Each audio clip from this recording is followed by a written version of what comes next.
in the end. Well, the first review of the new year is here, and to be honest, it's time. It's time to honor someone whose particular game series left such an impact on me and many other people. In the in memoriam part of the games I played in 2025, you may have noticed one person in particular if you're a fan of today's game we'll be reviewing. That man was DOA creator Tomonobu Itagaki. When I saw the news, I couldn't believe it. Yeah, I know Devil's Third hurt his stock and he didn't do much since, but I was intrigued to see what he would do next.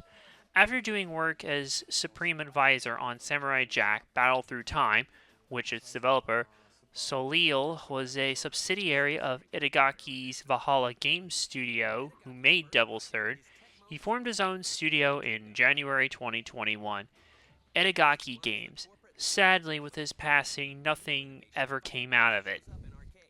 So, now with this, I figure now is the time to cover the original DOA games he made. After all, I've already reviewed all the DOA X games, sans the PS1 and Venus Vacation, so why not tackle the mainline fighting games? The story of Dead or Alive and the story of Itagaki are one and connected. Itagaki joined Tecmo in 1992, as he always wanted to work in the games industry. That, and it was closer to where he lived, and he initially worked on Captain Tsubasa 4 on Super Famicom and Tecmo Super Bowl on Super Famicom.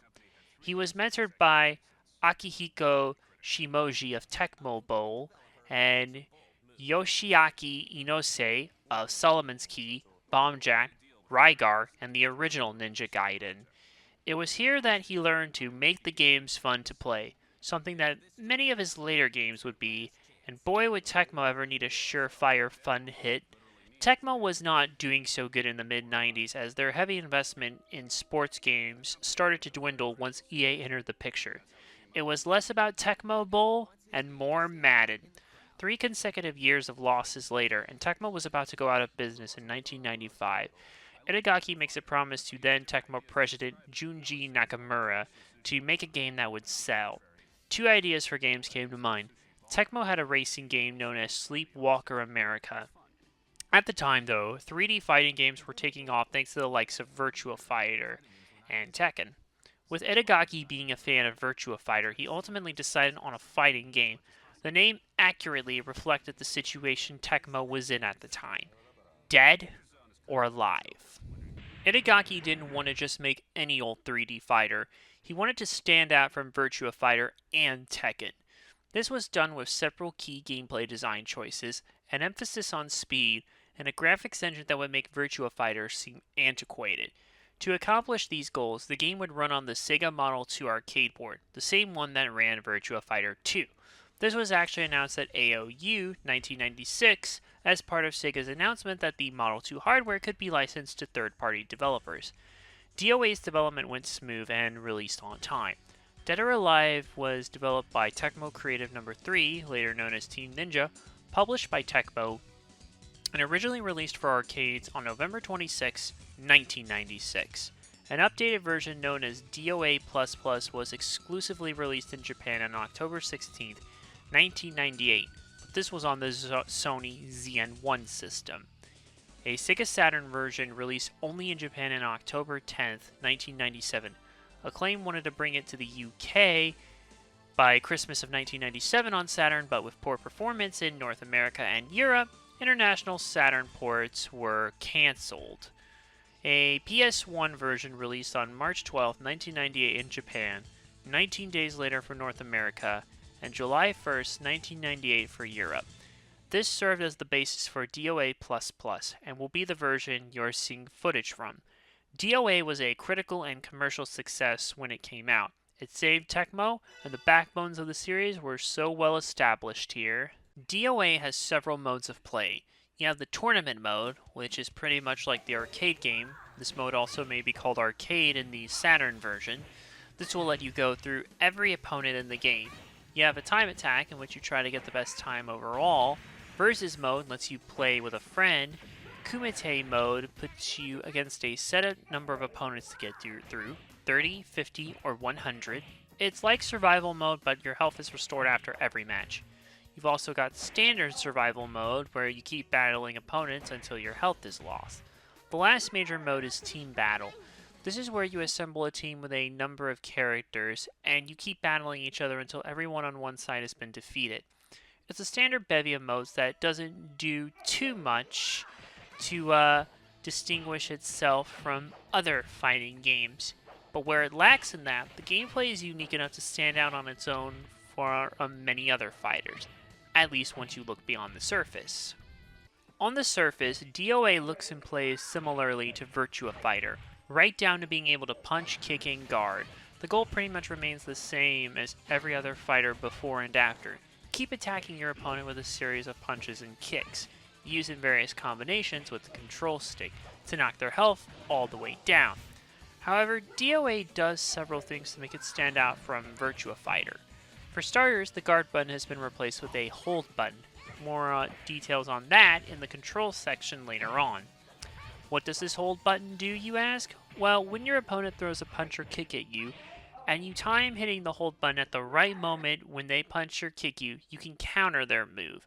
This helps shape the game from a standard fighter into something with a bit more back and forth action. It keeps you on your toes, and it will have you anticipating your opponent's next combo. Guard enough, then hold at the right time.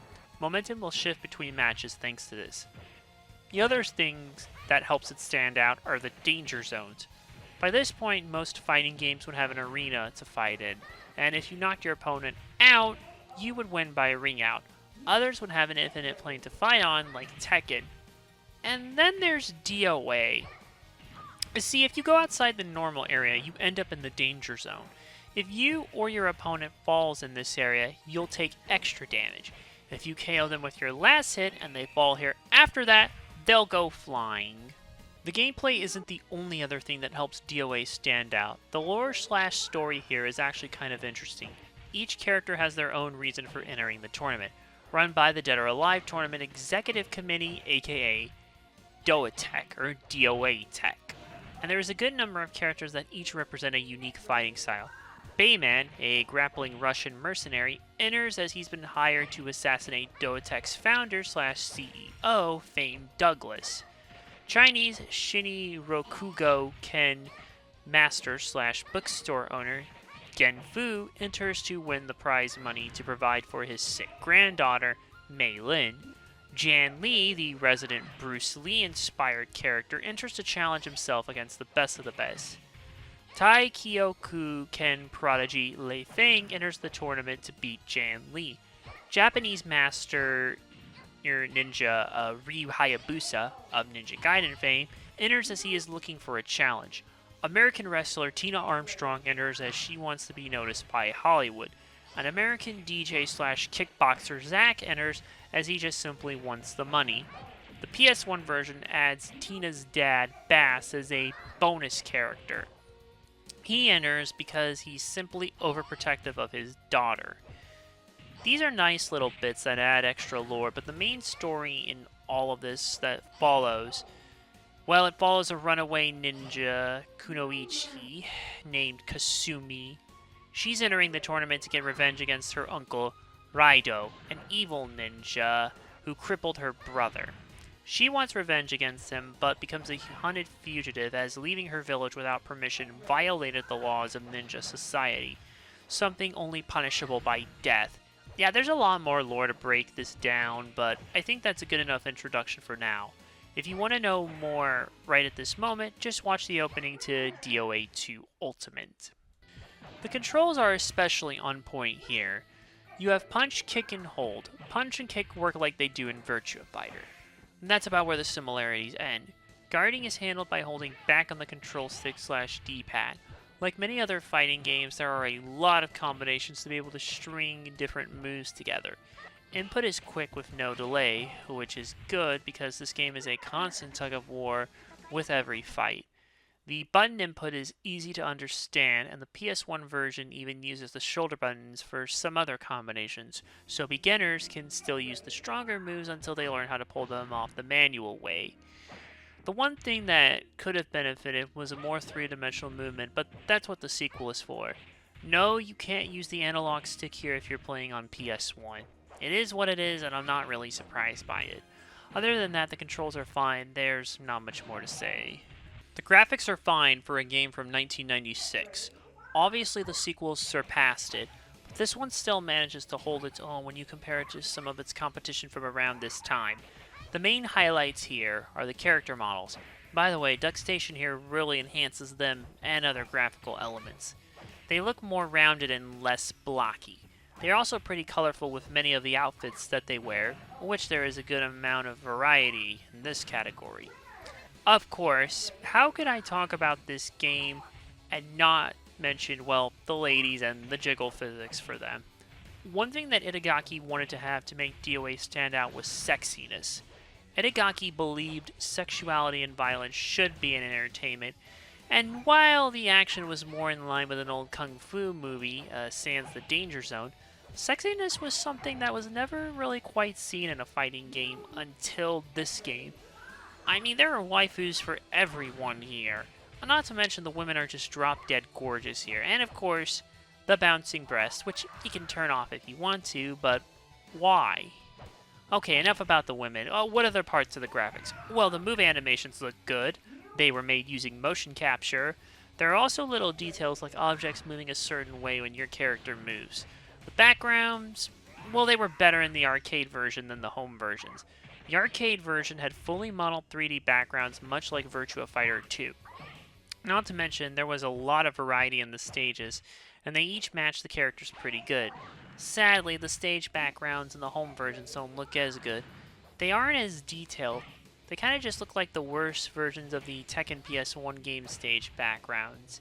Not to mention the PS1 version stages, some of them aren't exactly the same as the arcade version compared to the Saturn version. In fairness, both versions run on different graphic engines and a slightly revamped fighting engine. Maybe the reason why Itagaki preferred the Saturn version. Overall, the best looking version of the game is the arcade version. No matter which version you have though, it's still a nice looking game, given when it came out. The sound design is something that also succeeds here. The music has always been a high point of the DOA games, though a lot of DOA 1's music does have the same kind of Sega flair to it throughout all the tracks.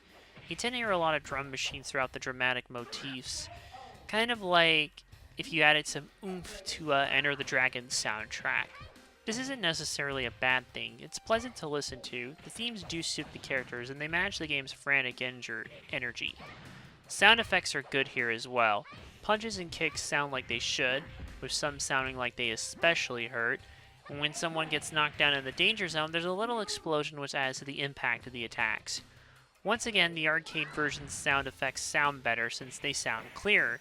The same can be said about the game's voice acting. Speaking of which, the voice acting is pretty good. It's only Japanese, which was pretty much the MO for this series with very few exceptions until DOA X2. But it's well delivered. The characters' voices match their personalities. And if you wonder why it was easier for me to switch to Japanese voices for every Sonic game from Colors on, you can thank this series and some PS2 hidden gems for that. Between the costumes, bonus characters, beat arcade mode with all characters under default settings for Raidu, and unlock all costumes in the PS1 version for Ayane, bonus options, and some other stuff, this game can keep you busy for a good while. Dead or Alive takes what was established in Virtua Fighter, changes up the flow to make the game more fast-paced and neck and neck, and adds an element of sexiness that says, just look at me. Looks good, sounds good, plays well, the frame rate stays consistent regardless of the version you have, has a decent amount of content to keep you coming back, and it's just plain fun to play. Easy to pick up, difficult to master.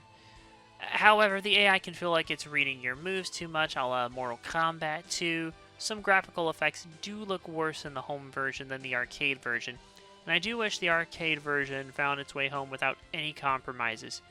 Still, DOA 1, while being surpassed by later entries, still established what the series was all about early on, and provided some much-needed competition in the 3D fighter genre early enough to stop a duopoly of Tekken and Virtua Fighter.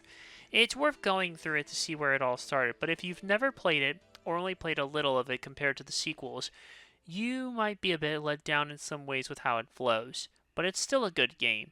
I give Dead or Alive a 4 out of 5. Luckily, it would be nothing but uphill from this point on for Dead or Alive.